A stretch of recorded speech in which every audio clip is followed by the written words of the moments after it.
சந்தனம் மணக்குது கற்பூரம் ஜொலிக்குது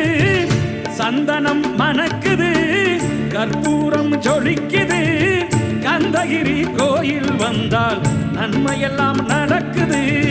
கந்தகிரி கோயில் வந்தால் நன்மையெல்லாம் நடக்குது சந்தனம் மணக்குது கற்பூரம் ஜொலிக்குது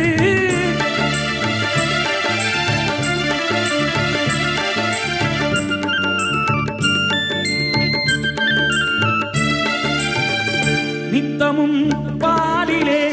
நீராட்டுவோம் பச்சை நிறத்திலே பட்டாடை நாம் கட்டுவோம் நித்தமும் பாலிலே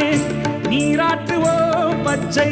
நிறத்திலே பட்டாடை நாம் கட்டுவோம் திருநீரின் தத்துவம்